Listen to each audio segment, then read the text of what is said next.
என்னைக்குமே தாங்கிறவன் நான் தான் அப்படின்னு விட்டார். அப்போ ஆதார ஆதேய சம்பந்தம்னு அதற்கு பெயர். பிதா, ரக்ஷகா, சேஷி, பர்த்தா, ஜ்ஞேயோ, சுவாமி, ஆதார, ஆத்மா, போக்தா ரெண்டு இருக்கு.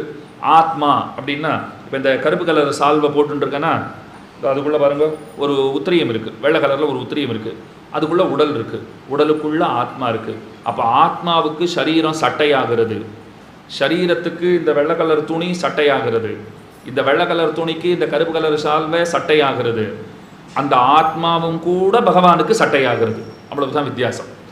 ஆத்மாவுக்கு மேலே இத்தனை சட்டை, அந்த ஆத்மாவே பகவானுக்கு சட்டை. அதுதான் புரிஞ்சுக்கணும். ஆத்மாவுக்கு மேலே எனக்கு இத்தனை சட்டை, அந்த ஆத்மா பெருமானுக்கு சரீரமாக இருக்கிறது, ஷரீரியாக அவர் இருக்கிறார். ஆத்மாங்கிறது ரொம்ப நுண்ணிய பொருள். இந்த வேதவியாசர் அழகாக விவரிக்கிறார். ஆத்மாவினுடைய சைஸ் என்ன அப்படின்னு கேட்டார். அவர் சொன்னார், ஒரு பசுமாட்டினுடைய வால்லேருந்து ஒரே ஒரு முடியை எடுத்துக்கோ, அதை 100 வெட்டு, அதுலேருந்து 1 எடு, அதை 100 வெட்டு, அதுலேருந்து 1 எடு, அதை 100 வெட்டு சொல்லிட்டே போகிறார். இப்படியே 1.5 மணி நேரம் உபன்யாசம் பண்ணலாம், கஷ்டம் கிடையாது. அப்படியும் அது முடியாதுன்னர் அவர். அப்படியும் அது முடியாது. கடைசியில் அது எதொன்று மிஞ்சுமோ அதுதான் ஆத்மாவினுடைய அளவுன்னு விட்டார். அத்தனூண்டு இருக்கிற அந்த அணுவினுடைய ஆட்டம் எத்தனை பெரிய ஆட்டம் பார்த்தீர்களா? ஆட்டம் அத்தனை பெருசாக இருக்கிறது. அணுவினுடைய ஆட்டம், ஆட்டி வைக்கிற ஆன்மா அது சின்ன அளவு தான், வாழற வாழ்க்கை அது சின்ன அளவு தான். ஆனால் ஈகோ, அகங்காரம் இதெல்லாம் சொல்கிறோமே அது கடலளவு பெருசாக இருக்குது. அதுதான் இங்கே பிரச்சனை. அதனால தான் இத்தனை கஷ்டப்பட்டு இருக்கோம். அப்போ ஆத்மா அத்தனை சின்னதாக இருக்கா? அது ஆச்சரியம் கிடையாது. அத்தனூண்டு ஆத்மாவுக்குள்ளேயும் பகவான் இருக்கார். அதுதான் இத்தனை பெரிய சரீரத்திலையும் அவர் இருக்கார், அத்தனை சிறிய ஆத்மாவுக்குள்ளும் இருக்கிறார்.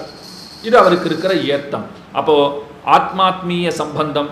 நாம் உடலாக இருக்கிறோம், அவர் உடலுக்குள்ளே உயிராக இருக்கிறார். அந்த ஆன்மாவிற்குள்ளே அனுப்பிரவேசித்து அவர் இருக்கிறார். கடைசியில் போக்தா, போக்யம், அவர் சாப்பிட்றவராக இருக்கார். சாப்பிடப்படுகிற பொருளாக நாம் இருக்கிறோம். நம்ம கண்டா அமிர்தத்தை கண்டா போல அவருக்கு இருக்குமா. ஒரு சக்கரை பொங்கல் என்னென்னா நெய் ஒழுக கையில் கொடுத்தா நமக்கு எப்படி இருக்கும்? அப்பாடா, இதுக்கு தான் வந்தேன், கோயிலுக்கு வந்ததே நானும் அவரை சேவிச்சுட்டு போகலான்னு வந்ததா எல்லாம் நினச்சிட்டு இருக்கா.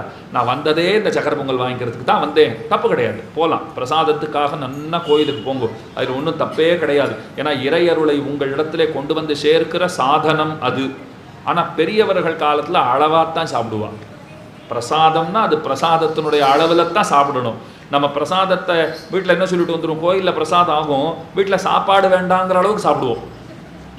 அது அடியவங்களுக்கே கூட வழக்கம் உண்டு. கோயிலில் நிறையா பிரசாதம் பண்ணுறா, புளியோதரை பண்ணுறா, குழம்பு சாதம் பண்ணுறான்னு சொல்லிட்டான்னு வச்சுக்கோங்களேன். அது மத்தியானமே கேட்டுன்னு வந்துடுவோம், இன்றைக்கி சாயங்காலம் என்ன அப்படின்னு கேட்டுருவோம். உடனே அவள் சொல்லிவிடுவா, சாயங்காலம் நல்லா குழம்பு சாதம்லாம் பண்ண போகிறோம் சுவாமி அப்படின்ட்டா. உடனே வீட்டில் வந்து என்ன சொல்லிவிடுவோம், சாயங்காலம் ஒன்றும் பண்ண வேண்டாம், அங்கே சாப்பிட்டுட்டு உங்களுக்கும் வேணும் வந்துடுறேன். அப்படி சாப்பிட்டா அது பேர் பிரசாதம் கிடையாது. அதையும் தெரிஞ்சுக்கணும். ஆனால் என்ன பண்ணுறது, எதை வேணும்னாலும் ஒரு மனிதனாலே அடக்க முடிகிறது. ஆனால் நாவை அடக்குதல்ங்கிறது அது முடியலையோ இல்லையோ, அதனால் சாப்பிட்டுடுறோம்னு வச்சுக்கோங்க. ஆனால் பெரியவா காலத்தில் பிரசாதம்னு சொன்னால் சாதாரணமாக கோயிலில் வாங்குறத கோயில்லையே அவள் சாப்பிடவே மாட்டாள். இப்போ பார்த்தவா சில பேர் இருப்பாள், கோயிலில் பிரசாதம் கொடுத்தா அதை எடுத்து வாயில் போட்டுக்கிறதுங்கிற வழக்கம் அவளுக்கு கிடையவே கிடையாது. நான் சொன்னேன், அதை வீட்டுக்கு எடுத்துன்னு போகிற வழக்கமே எங்களுக்கு கிடையாதுன்னு. அவர்களுக்கு சாப்பிட்ற வழக்கம் இல்லை, எங்களுக்கு அதை கொண்டு போகிற வழக்கம் இல்லை. அவன் என்ன பண்ணுவான், அதை கொண்டு போய் வீட்டில் எடுத்துகிட்டு போயிட்டு எல்லாருக்கும் கொடுத்துட்டு கொஞ்சம் வாயில் போட்டுக்கிறது தான் அவர்களுடைய வழக்கம். ஆனால் இப்போ பார்த்தோன்னா கொஞ்சம் சாப்பிட்டு இன்னும் கொஞ்சம் இருக்கா அப்படின்னு இங்கேருந்தே கேட்குறோம். அந்த மாதிரி மாறி போயிட்டோம். ஆனால் பெருமாள் என்ன சொல்கிறார், ஏதேதோ உணவகத்துக்கெல்லாம் போய் உடம்பை கெடுத்துக்காம என் பிரசாதத்தை தானே நீ ஆசையாக சாப்பிட்ற, இது நமக்கு நாமே சொல்லிக்கிற சமாதானம் நம்ம சொல்லிப்போம். அப்படித்தானே அவர் நினைப்பார். எங்கெங்கேயோ போய் எதையோ சாப்பிட்டு உடம்பை கெடுத்துக்காத பிரசாதத்தை சாப்பிட்டா தேவலாம். அப்போ இங்கே அவர் கொடுக்குற பிரசாதத்தை நாம் சாப்பிட்றோம். உண்மையில் அவருக்கே பிடித்தமான உணவாக நாம் இருக்கிறோம். நம்ம கண்டா அல்வா துண்டை கண்டா போல எடுத்து வாயில் போட்டுக்கிறாராம். இந்த ஆத்மாவை அவருக்கு அத்தனை பிடிக்குங்கிறதுக்கு சொல்கிறார். இங்கேருந்து ஜீவன் முக்தி அடைந்தவன் போகிறானே, போச்சா என்ன தெரியுமா சொல்லிட்டு போமா? அது நீங்களாக இருந்தாலும் சரி, நானாக இருந்தாலும் சரி, என்ன சொல்லிட்டு தெரியுமா போவோம்? அகமன்னம் அகமன்னம் அகமன்னம், நான் அன்னமாகிறேன், நான் பெருமானுக்கு அன்னமாகிறேன், நான் பெருமானுக்கு அன்னமாகிறேன் அப்படின்னு சொல்லிட்டு தான் போவோம். அப்போ அவர் சாப்பிட்றவர், சாப்பிட்ற பொருளாக நாம் இருக்கிறோங்கிற உறவு அது ஒரு உறவு. இப்போ 9 உறவு ஆச்சு. இந்த பிள்ளை ஃபோனே பண்ணலேன்னு ஒருத்தர் அழுதுன்னு வந்தாரே, திரும்ப அவர்கிட்ட போவோம். அவரை பார்த்து பகவான் கேட்டார், ஒரே ஒரு உறவு இருக்கிறவன் உன்னை விசாரிக்கலைன்னா நீ அழுதுண்டு வரியே, 9 உறவை மறந்துட்டு நீ உட்காந்துருக்கியே, எனக்கு எத்தனை அழுக வரும்னார். நியாயமான கேள்வி தானே. அப்போ அவரை நாம் மறக்கவே கூடாது, அவரை எப்பவும் நினைவிலே கொண்டிருக்க வேண்டும். இப்போ சொன்ன 9 உறவு உங்களுக்கு ஞாபகம் இல்லைன்னா கூட பரவாயில்ல. ஏன்னா எனக்கு இது பேசுறதே ஒரு அந்த கலையே ஒரு தொழிலாக இருக்கிறதுனால நான் கடகடன் பேசிவிடுவேன். திரும்ப நீங்கள் சொல்லுங்கன்னா சுவாமி இப்படிலாம் கேட்பேன்னு தெரிஞ்சால் நாங்கள் வந்திருக்கவே மாட்டோம். இது என்னது இது, நீர் பாட்டுக்கு பேசிட்டு இருக்கே, நாங்கள் பாட்டு கேட்டுருக்கோம், அதோட அப்படியே விட்டுவிடலாமே இப்போ அப்படின்னு சொன்னான். அதனால சரி, அது வரிசையாக உங்களுக்கு சொல்ல தெரியலன்னா தப்பு இல்லை. ஆனால் 9 உறவு, அதை மட்டும் ஞாபகம் வச்சுக்கோங்க. அவருக்கும் நமக்கும் 9 விதமான உறவு முறைகள் உண்டு அப்படின்னு சொல்லிட்டு அவருக்கு சந்தோஷம். தெரிஞ்சுட்டு இருக்கான் பையன், ஞாபகம் வச்சுட்டு இருக்கான் அப்படின்னு அவர் நினைப்பார் இல்லையோ. அப்போ இத்தனை உறவுகள் இருக்கு. இந்த உறவுகள் அவரோட நமக்கு அது மெயின்டைன் ஆகணும்னு வச்சுக்கோங்க. அதை அப்பப்போ நினைப்பூட்டி அதை நல்லா ஸ்ட்ராங்காக வைக்கிறதுக்கு பக்தர்கள் தேவை. அந்த பக்தர்கள் இல்லாமல் இறை அனுபவங்கிறது இன்றியமையாது. பக்தர்கள் இருந்தால் தான் இறை அனுபவங்கிறதே சித்திக்கும். அப்போ இன்றைக்கு எழுப்பப்படுகிற பெண் பிள்ளை, 6ஆம் பாட்டினாலே எழுப்பப்படுகின்றவள் இறை அனுபவத்திற்கு புதியவள். அதை மட்டும் ஞாபகம் வச்சுக்கணும். 6ஆம் பாட்டில் ஒருத்தி எழுப்புறா சுவாமி. அவள் யாரு அப்படின்னா, சுவாமி அவள் இன்னைக்கு தான் புதுசாக பக்தி பண்ண வந்திருக்கா, ஒன்றுமே தெரியாது, இறை அனுபவத்திற்கு புதியவள். அதுதான் விஷயம். இப்போது இந்த 10 பாட்டில் 10 பேரை எழுப்புறான்னு சொன்னேன்னா, ஒருத்தர் வந்து கேள்வி கேட்டார், அத்தனை பெரிய கோகுலத்தில் இப்போ மொத்தமாக இருந்ததே 10 பேர் தானான்னு கேட்டார். 5 லட்சம் குடி பெண்கள்ன்றார். குடினா குடும்பம். 5 லட்சம் குடினா 5 லட்சம் குடும்பம் இருந்திருக்கு. 5 லட்சம் குடும்பத்தில் ஒரு வீட்டுக்கு அந்த காலத்தில் தான் 10-15 பசங்கள் ரொம்ப சாதாரணமாச்சே. ஒரு குடும்பத்துக்கு 5 பெண்கள் 4 பெண்கள்னு வச்சுக்கோங்க. அப்போ எத்தனை கணக்கு வரும்? கிட்டத்தட்ட 20 லட்சம் பெண்கள். அப்போ ஆண்டாள் 20 லட்சம் பாட்டு பாடியிருந்தா நம்ம யாராவது அனுபவிக்க முடியுமா? அப்போ அவன் என்ன பண்ணிவிட்டா, நான் கோடிட்டு காட்டுறேன்னு விட்டா. ஒரு 10 பேரை எழுப்புறேன், அதுக்காக மொத்தமாகவே 10 பேர்னு நினச்சிக்காதீங்கோ. அது ஏகப்பட்ட பேர் இருக்கா. 10 பேரை எழுப்பியது அத்தனை பேரையும் எழுப்பியதற்கு ஒரு உதாகரணம் அந்த அளவில் வைத்துக் கொள்ள வேண்டும். அப்போ 6ஆம் பாட்டிலிருந்து 15ஆம் பாட்டு வரைக்கும் 10 பேரை எழுப்புறா. இந்த 10 பாட்டை 2ஆக பிரிச்சுக்கணும். திரும்பவும் நினைவூட்டுறேன்.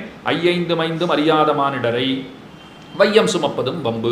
திருப்பாவையை 5 பிரித்திருக்கிறார்கள். 5 25 + 5 30. அது ஏன் இப்படி பிரிச்சான்னா, முதல் 5 பாட்டு முன்னுரைன்னு சொல்லிட்டேன், அது ஒரு டிபார்ட்மெண்ட், அது தனியாக முடிஞ்சு போச்சு. அது ஒரு பாகம், ஒரு வால்யூம். முதல் 5 பாசுரங்கள்ங்கிறது ஒரு வால்யூம், அது முன்னுரை, இண்டெக்ஸ் அப்படின்னு போட்டுக்கோங்க. அடுத்த 10 பாட்டை 2ஆக பிரிச்சுக்கணும். அதை ஏன் 2ஆக பிரிக்கணும்? 10 பேரை எழுப்புறா, அப்போ அது ஒரே பகுதி தானே. 6லேருந்து 15 வரைக்கும் 10 பெண்களை எழுப்புறா, அது ஒரே பகுதி தானேன்னா இல்லை, அதை 2ஆக பிரிச்சுக்கணும். எப்படி பிரிக்கணும்னா, இந்த 10 பாசுரங்களிலே பொழுது விடிந்தமைக்கு அடையாளம் சொல்லப்படுகிற பாசுரங்கள் 5, பொழுது விடிந்தமைக்கு அடையாளம் சொல்லப்படாத பாசுரங்கள் 5. அப்படியா? ஞாபகம் வச்சுக்கிறோம். 6லேருந்து 10 பொழுது விடிஞ்சதுக்கு அடையாளம் சொல்லியிருக்கா, 11லேருந்து 15 பொழுது விடிஞ்சதுக்கு அடையாளம் சொல்லலை. நீங்கள் அப்படி பிரிச்சுக்க முடியாது. அத்தனை சௌகரியமாக பாடி கொடுத்துள்ள. இப்போ 6லேருந்து 6, 7, 8 பொழுது விடிந்தமைக்கு அடையாளம் சொல்லப்பட்டிருக்கிறது. புல்லும் சிலம்பின கான் இன்னைக்கு பாடியிருக்காளோ இல்லையோ. பறவையெல்லாம் எழுந்திருத்து கீச் கீச்சுன்னு ஒலி எழுப்புகிறது. அதை இன்னைக்கும் சொல்கிறா, நாளைக்கும் சொல்கிறா. கீசு கீசென்றெங்கு மானைச்சாத்தன் கலந்து பேசின. அடுத்த நாள் என்ன சொல்கிறா? கீழ்வானம் வெள்ளன்னு எருமை சிறு வீடு மேய்வான் பறந்தன கான். கிழக்கு வெளுத்து போச்சு, பொழுது விடிந்தமைக்கு அடையாளம் சொல்லியிருக்கா. ஆனால் 9ஆம் பாட்டு பாருங்கோ, தூமணி மாடத்து சுத்தும் விளக்கெரிய, பொழுது விடிஞ்சதுக்கு அடையாளம் அந்த பாட்டில் வராது. 10ஆம் பாட்டு நோத்துச்சு வர்க்கம் புகுகின்ற வம்மனாயின்னு ஆரம்பிக்கிறா, பொழுது விடிஞ்சதுக்கு அடையாளம் அதில் சொல்லப்படலை.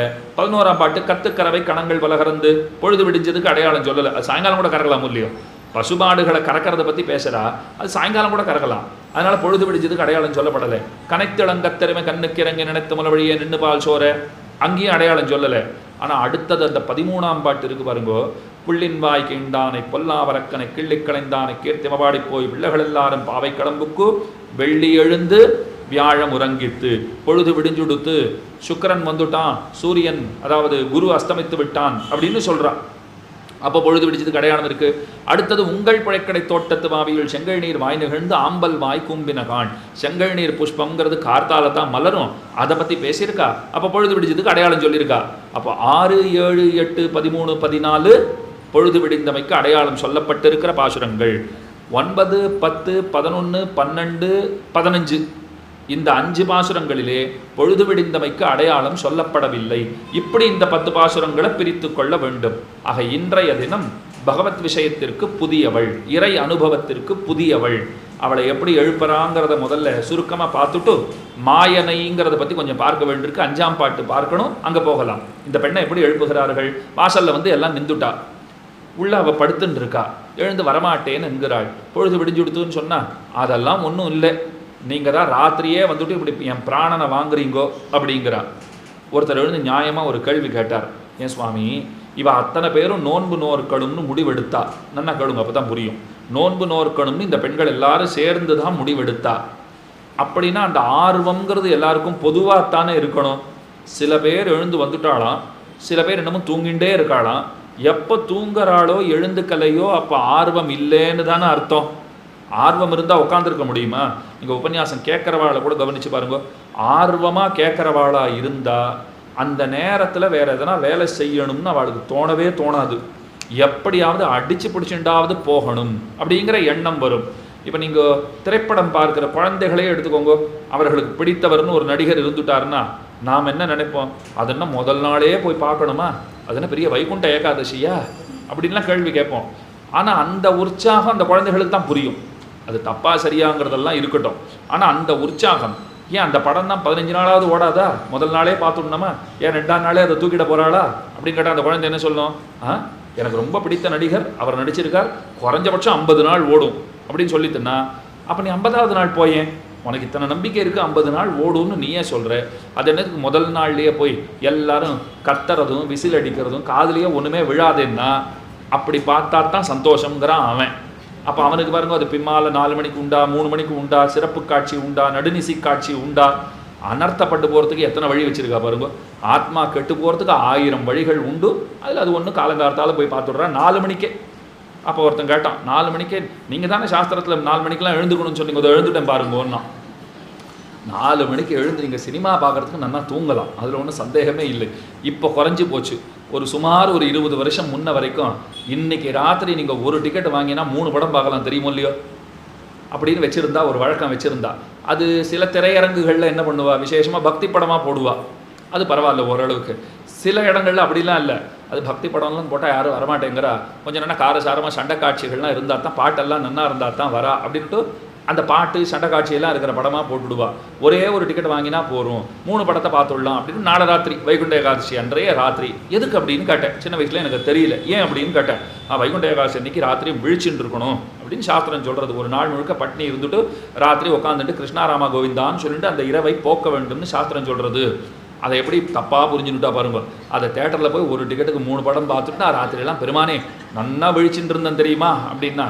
கிருஷ்ணாராமா கோவிந்தான்னு சொன்னியான்னு கேட்டால் கிருஷ்ணா தேட்டருக்கு தான் போனேன் அப்படின்னார். பெருமாள் சொன்னார் கோவிந்தா தான் போனார்.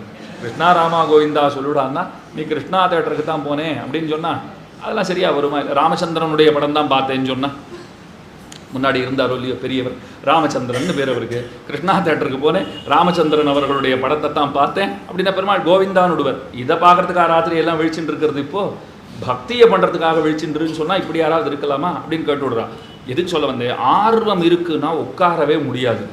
ஆர்வம் இருக்கிறவர்களால் உட்கார முடியாது, ஆர்வம் இல்லாதவர்களால் உட்கார முடியாது, இங்கே வந்து உட்கார முடியாது. ஆர்வம் இருக்கிறவர்களுக்கு வேற இடத்துல உட்கார முடியாது.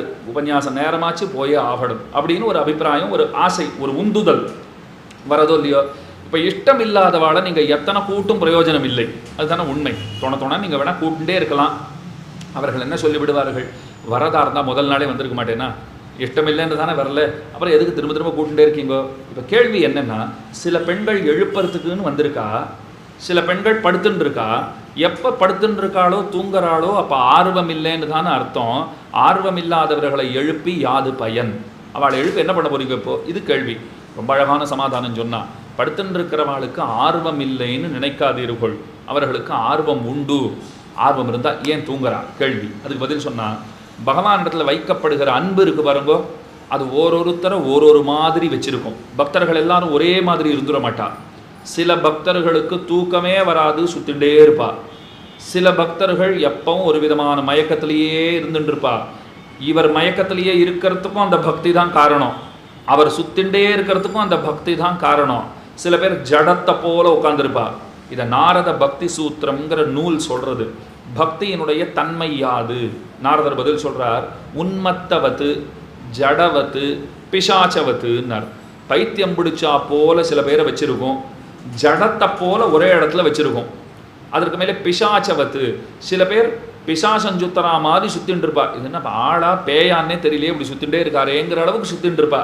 அப்போ பாருங்க, ஒருத்தர் ஜடத்தை போல ஒரே இடத்துல உட்காந்துருக்கார். அவர் அப்படி அந்த நிலைமையில இருக்கிறதுக்கும் பக்தி தான் காரணம். பைத்தியத்தை போல சுத்துறதுக்கும் காரணம் பக்தி தான்.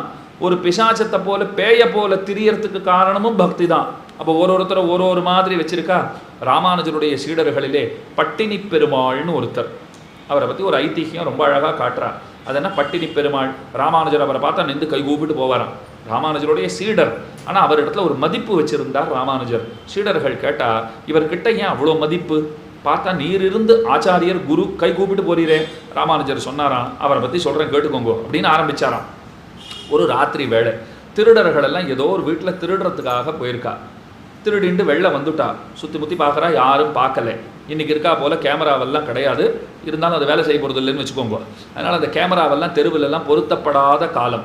அந்த காலத்தில் அவள் திருடர்கள் வெளியில் வந்து பார்த்துட்டு யாரும் பார்க்கல, நல்ல வேலை சொல்லிகிட்டே இருந்துச்சே. ஒருத்தன் சொன்னானா, அங்கே பாடுறா ஒரு சாமியார் ஒருத்தர் உட்காந்துருக்கார், மரத்தின் கீழே உட்காந்துருக்கார், நம்மளையே பார்க்குறா போல உட்காந்துருக்கார் அப்படின்னு ஒருத்தன் சொன்னான். திருடர்கள் தலைவன் பார்த்தான், அது யாரா பார்க்கறது அப்படின்னு. அவன் பார்த்துட்டு, அவரா ஒன்றும் பயம் இல்லைடான்னா. ஏன் அப்படி சொல்கிறான்? நம்மளை பார்க்குறா போலவே இருக்கே. பார்க்குறா போலத்தான் இருக்கும், அவர் எப்பவும் இறை அனுபவத்திலேயே மூழ்கி இருக்கிறவர், பட்டினி பெருமாள்னு அவருக்கு பேர். அந்த மரம் கூட நம்மளை பற்றி சாட்சி சொன்னால் சொல்லும், அவர் சொல்ல மாட்டார் அப்படின்னு திருடன் சொன்னானா. இதை யாரோ ராமானுஜர்கிட்ட சொல்லியிருக்கா. ராமானுஜர் சொன்னார், திருட்டு பயல்கள் கூட கொண்டாடுற அளவுக்கு அவர் பக்தி. திருடன் கூட சொல்லியிருக்கான் பாருங்க, மரம் கூட சாட்சி சொன்னால் சொல்லும், அவர் சொல்ல மாட்டார், பயப்பட வேண்டாம், நம்ம அவரை எதுவும் செய்ய வேண்டாம், அவருக்கு பார்த்தது அவருக்கே தெரியாது, நாம் கிட்ட போய் எதனா பேச போனாதான் நம்மளை அவர் தெரிஞ்சுப்பார், நாம் பாட்டுக்கு போகலாம். ராமானுஜர் சொன்னார், அதுக்கு தான் அவரிடத்துல மதிப்பு வச்சுருக்கேன். திருடர்கள் கூட அவருடைய பக்தியை மெச்சி இருக்கிறார்கள்னு சொன்னால் பகவான் எத்தனை மெச்சுவான். அப்போ பாருங்க, தன்னை மறந்த நிலையில் சில பேர் பக்தி பண்ணுவா, சில பேர் சுத்தின்ண்டே இருப்பா. அப்போ என்ன புரிஞ்சுக்கணும்? இப்போ எழுப்புறவாளுக்கு தூக்கமே வரலை, பக்தி அந்த மாதிரி அவளை படுத்துறது. தூங்குறவாளால் எழுந்துக்க முடியல, பக்தி அந்த மாதிரி அவளை படுத்துறது. பக்தி ரெண்டு பேருக்குமே இருக்குன்னு அர்த்தம். இப்போ ஆழ்வார்களில் பொய்கையார் பூதத்தார் பேயார், அவர்களுக்கு என்ன பேர் தெரியுமா? ஓடித்திரியும் யோகிகள்னு பேர். ஒரு இடத்துல இருக்க மாட்டா, சுத்தின்ண்டே இருப்பா. நம்ம ஆழ்வார் அவர் வாழ்க்கையில் அவர் அந்த புளிய மரத்தை விட்டு வேற எங்கேயும் போனதே கிடையாது, அங்கே உட்கார்ந்தது தான், எங்கேயும் போனது கிடையாது. அவரும் ஆழ்வார் தான், அவருக்கும் பக்தி இருக்குது, எங்கேயுமே சுத்தாதவர். இப்போ இந்த பொய்கை பூதம் பேய் 3 பேர் சொன்னேன், பொய்கை ஆழ்வார், பூதத்தாழ்வார், பேயாழ்வார்னு பேர். நீங்கள் பூதத்தாழ்வார்னு சொன்னால் ஏதோ அவர் பூதம் போல் இருக்குன்னு நினச்சக்கூடாது. உடனே நம்ம தப்பாக சரியாக புரிஞ்சுப்போம். எதொன்றையுமே நாம் ரொம்ப சரியாக தப்பாக புரிஞ்சுப்போம், தப்பாக ரொம்ப சரியாக தப்பாக புரிஞ்சுப்போம். பூதத்தாழ்வார்னா என்ன அர்த்தம்னா, பூ சத்தாயாம்னு சம்ஸ்கிருதத்திலே தாத்து வேர்ச்சொல். பூதம் அப்படின்னா என்ன அர்த்தம்? இருப்பை உடையவர்னு அர்த்தம், இருக்கிறவர்னு அர்த்தம். அப்போ மீதி பேர்லாம் என்ன இல்லாதவர்களா, நாம் எல்லாம் என்ன செத்து போனவர்களான்னு கேட்டா வேடிக்கையாக சொல்லுவா, வாழ வந்தான் அப்படின்னு. மீதி பேர்லாம் சாகவா வந்தான்னு கேட்பா. அது மாதிரி இருக்கிறவர்னு எப்படி சொல்லலாம்னா, முதல்லயே சொன்னேன் பாருங்க, இறை அறிவு இருந்தால் மட்டும்தான் ஒருத்தன் அறிவு பெற்றவன். இறை அனுபவத்தை செய்கிறவன் தான் இருக்கிறவன். இறை அனுபவத்தை செய்யாதவர்கள் இருந்தும் இல்லாதவர்கள். அதை நல்லா ஞாபகம் வச்சுக்கோங்க. அவருக்கு ஏன் இருக்கிறவர்னு பேர் வந்ததுன்னா, எப்பவும் இறை அனுபவத்தை செய்கிறார், அதனால இருக்கிறவராக இருக்கிறார். அப்ப பேயாழ்வாருக்கு என்ன சொல்லுவீங்க? பேயின்னு வருது என்ன? பேயர்னா பெரியவர்னு அர்த்தம். பேயர்னு சொன்னால் அது தமிழ் சொல். அதுக்கு சாதாரணமாக பேய்னா நம்ம பேயை மட்டும்தான் தெரிஞ்சு வச்சுட்டு இருக்கோம். பேயர்னு சொன்னால் பெரியவர்னு அர்த்தம். அப்போ அவர் பெரியவர், மகதாஹ்வயர்.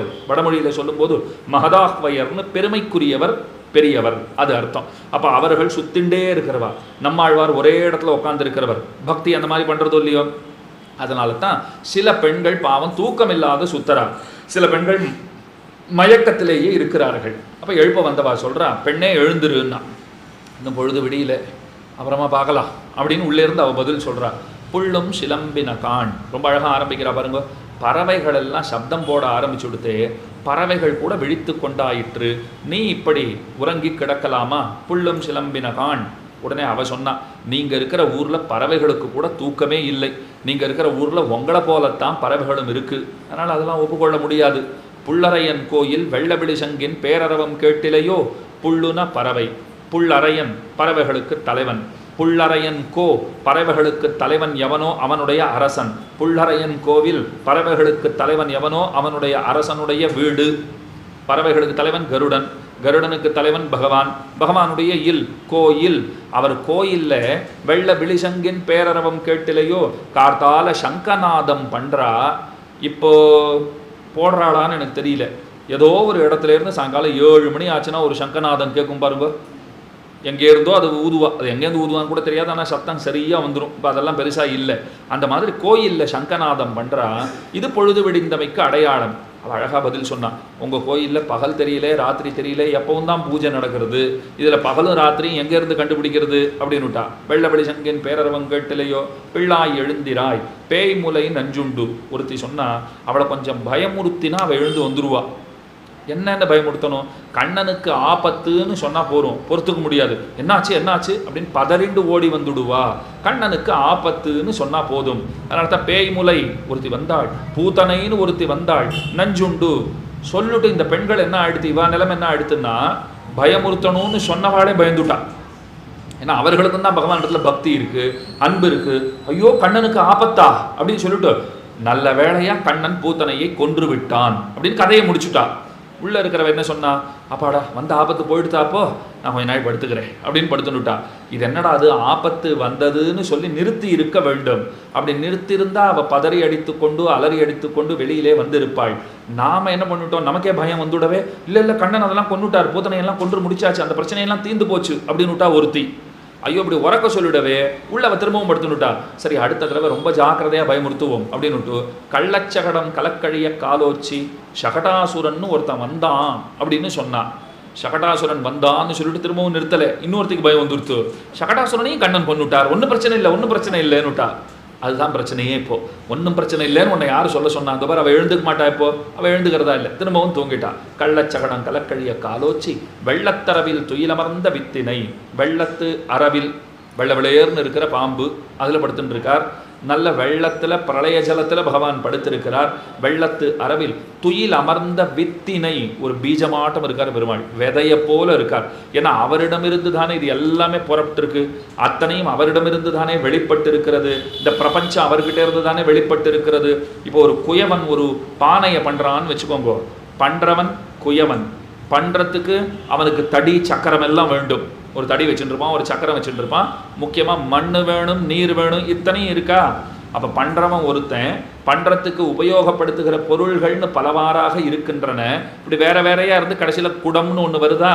அதை போல் இந்த பூமி இருக்கே, இதை செய்வது யார், செய்யறதுக்கு என்னென்ன வச்சுட்டு இருப்பார், இப்படிலாம் கேள்வி கேட்டால் எல்லாத்துக்கும் ஒரே பதில் தான், பகவான் தான்னுட்டா. இது எல்லாமே அவர் தான், அவரிடமிருந்து தான் வெளிப்பட்டிருக்கிறது அப்படிங்கிறது தான் சித்தாந்தம். பகவான் விஷயத்தில் எல்லாத்தையும் நாம் ஆராய்ந்து அறிந்து கொண்டு விட முடியாது. உங்களுக்கு புரியறதுக்கு சொல்கிறேன். இப்போ உங்களுக்குன்னு ஒரு வீடு இருக்குது, அந்த வீட்டை நீங்கள் இடித்து கட்டினீங்கோன்னு வச்சுக்கோங்க, இல்லை இடித்து கட்டணும்னு ஒரு ஐடியா வச்சுருக்கீங்கோன்னு வச்சுக்கோங்க. ஏதோ ஒன்று இடித்து கட்டும்போது நீங்கள் நிச்சயமாக வேறு இடத்துல தானே தங்கி ஆகணும். நீங்கள் ஒரு இடத்துக்கு வாடகைக்கு போனீங்க. நான் கேட்டேன் ஏன் இங்கே வந்துட்டீங்கன்னு கேட்டேன். இல்லை அது நம்ம வீடு ரொம்ப பழசாக போச்சு, இப்போ கட்டின்னு இருக்கோம் அப்படின்னு சொன்னீங்க. இப்போ எங்கே இருக்கீங்க, இப்போ இந்த வீட்டில் இருக்கேன் அப்படின்னுட்டீங்க. இப்போ இந்த வீடு நீங்கள் வாடகைக்கு இருக்கிற வீடு, அந்த வீடு இடித்து கட்டப்படும் போது அங்கே இருந்தவர்கள் வேறு எங்கேயாவது தான் இருந்திருக்கணும். இப்போ பகவான் விஷயத்தில் ஒரு கேள்வி வருகிறது. என்ன கேள்வினா, சுவாமி இது எல்லாத்தையும் அவர் தான் படைச்சார், நாங்கள் ஒப்புக்கொள்ளுகிறோம். இதெல்லாம் படைக்கும் போது ஒரு இடத்துல இருந்து கொண்டு அவர் படைச்சிருப்பாரோ இல்லையோ? ஆமாம், அவர் ஒரு இடத்துல இருந்து படைக்கிறாரே, அந்த இடம் படைக்கப்படும் போது அவர் எங்கு இருந்தார்? இப்படி கேட்டுக்கோங்க. இந்த கேள்வி போயிட்டே இருக்கும், முடிவே கிடையாது. கூறத்தாழ்வான் கடைசியில் சொல்லிட்டார், இந்த மாதிரி கேள்விகள் எல்லாம் பகவானிடத்திலே விலை செல்லாதுன்னு விட்டார். அது அவருக்கு தான் தெரியும். இதெல்லாம் அவர்கிட்ட கேட்டு நாம் பதிலை தெரிஞ்சுக்கிறதுங்கிறது நமக்கு முடியவே முடியாது. இப்போ என்னையே கேட்டால், இங்கே உட்காந்துருக்கிறவாள்லாம் இதோ தெரியுறா, இந்த மஞ்சள் சட்டை போட்டுன்னு இங்கே ஒருத்தர் உட்காந்துருக்கார், இங்கே புடவைகள் கட்டிட்டு பெண்மணிகள்லாம் உட்காந்துட்டு இருக்கா, இங்கே நீல சட்டையில் ஒருத்தர் உட்காந்துருக்கார், அங்கே ஒருத்தர் தூங்கிட்டு இருக்கார், எல்லாத்தையும் சொல்லிவிடுவேன். யார் தூங்கலை, ஒரு பேச்சுக்கு சொல்கிறேன். இப்போ கிட்ட இருக்கிறவான்னு வச்சுக்கோங்களேன், இதெல்லாம் நான் சரியாக பார்த்துருவேன். மாஸ்க் போட்டுன்னு ஒரு அம்மா உட்காந்துருக்கா, இதெல்லாம் சொல்லிவிடுவேன். இப்போ என்னையே கூப்பிட்டு அதை பாருங்கள், ரொம்ப தள்ளி 2வது பில்டிங் இங்கேன்னு ஒன்று தெரியறது, தெரியாமல் இல்லை, நிஜமாகவே தெரியுது. ஒரு கிச்சன் இருக்குது, அங்கே யாரோ நிற்கிறா, அந்த அளவுக்கு தெரியுது. இப்போ அதையும் தாண்டி யார் நிற்கிறா சொல்லுங்கன்னா என்னால் முடியுமா? இப்போ பாருங்கள், இங்கேன்னு பார்த்தா சொன்ன உடனே யாரும் கதை சாத்திட்டுருக்காங்க, அங்கேயே கேட்குறது போல் இருக்குது. அப்போ பாருங்கள், அங்கே வரைக்கும் தான் என்னால் பார்க்க முடிகிறது. இப்போ என்னுடைய அறிவு, என்னுடைய பார்வைங்கிறது நிஜமாகவே சாத்துட்டா. என்னுடைய பார்வைங்கிறது ஒரு குறிப்பிட்ட அளவில் தான் இருக்குது பாருங்க, நேரம் அவ்வளவு தூரம் தான் போகிறது இல்லையா? அப்போ என் அறிவுங்கிறது ஒரு அளவுப்பட்டதுங்கிறது நல்லா தெரியுறது இல்லையோ? இந்த அளவுப்பட்ட அறிவை நான் வச்சுண்டு இத்தை படைக்கும் போது பகவான் எங்கே இருந்தார், அத்தை படைக்கும் போது பகவான் எங்கே இருந்தார்னு கேட்டு நான் தெரிஞ்சுன்னு விட முடியுமா? அவரை பற்றி தெரிஞ்சுக்கிறதுனா என்னன்னா, அவரை பற்றி தெரிஞ்சுக்கவே முடியாதுன்னு தெரிஞ்சுக்கிறது தான் அவரை பற்றி தெரிஞ்சுக்கிறது. ரொம்ப சிம்பிளாக முடிச்சுட்டா. அவரை அறிவது, நான் பகவானை அறிந்திருக்கிறேன், நீங்களும் சொல்லுங்க, தப்பு கிடையாது. என்னவென்று அறிந்திருக்கிறீர்கள்? அவரை அறிய முடியாது என்று அறிந்திருக்கிறேன். அப்படின்னா பகவான் சொல்றார், அப்பன்னா நீ என்ன தெரிஞ்சுன்னு இருக்கேங்கிறார். அப்படின்னா எனக்கு ஒன்று தெரியும், உனக்கு என்ன தெரியும், என்ன உனக்கு தெரியும் அப்படின்னு அவர் சொல்லுகிறார்.